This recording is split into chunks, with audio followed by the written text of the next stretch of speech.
আচ্ছা, যে ছোট যে ব্যাগ লাগাচ্ছে, যে ব্যাগ এই কুটি বসলো, কুটি থেকে গেল, এই কি সিজার করা নাকি রে? হাসতেছেন?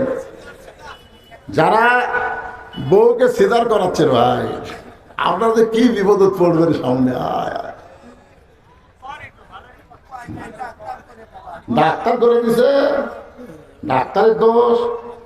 পাবনা জেলার খুঁজলে দেখেন তো, পাবনা জেলায় চ্যালেঞ্জ করলাম, পাবনা জেলার বড় ডাক্তার যারা, তারকে বউ কোনোদিন সিজার করেনি, খুঁজলে একটা ডাক্তার বউ সিজার করেনি। কারণ ডাক্তার যারা সিজার করলে বাচ্চার ক্ষতি, মায়েরও ক্ষতি।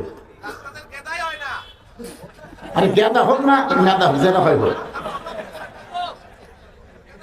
কোন ডাক্তার রে ভাই? একটাই ডাক্তার, ওই যে কুন্ডার কথা কয়, আল্লাহ ভালো করে।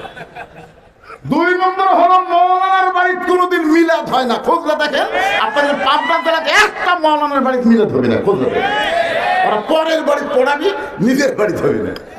আর 3 নম্বর হলো পীরের বউ কোনোদিন মুরিদ হয় না।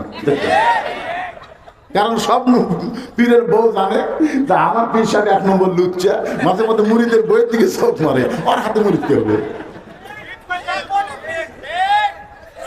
এই জন্যে বউ যদি বলে আমার বুক ব্যথা করতেছে, পেট ব্যথা করতেছে, ধৈর্য ধর, ইন্নাল্লাহ মা সাবিরিন, ধৈর্য ধর।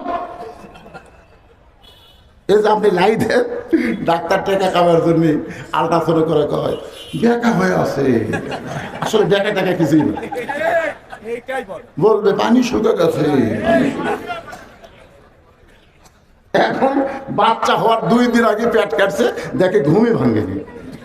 ডাক্তারকে গেলে পেট তো খাদ্য টেকার লোক, এত ঘুম ভাঙলো না।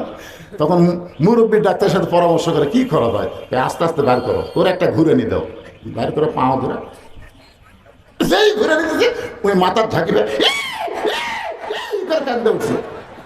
এই যে মাথার ঝাঁকি খাচ্ছে, এখন মোবাইল ছাড়া ভাত খায় না, মোবাইল না দেখলে কান্না থামে না। তোর কোন কথা দেখতে না, সিগার করা হয় দেখেন। ওই এক জায়গার বেশিক্ষণ থাকবে না, তো খালি দৌড়াদৌড়ি করবে, অস্থির। এখন 11:30 তুলে দেয়, আপনার এক টানা আওয়াজ শুনবেন। মাঝে মধ্যে এরকম ঘুম ছাড়ানোর কথা বলা লাগবে, 10টার সময় তুলে দিতে এক টানা 12টা পর্যন্ত ওয়াজ করতাম, কোনো আজে বাজে কথাই নাই। কিন্তু ঘুম ছাড়িয়ে তারপরে অশোনা লেগেছে।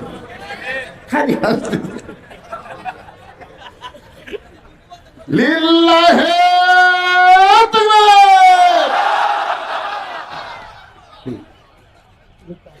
আর ওটা আবার কেমন ঘুরে হয়ে গেছে।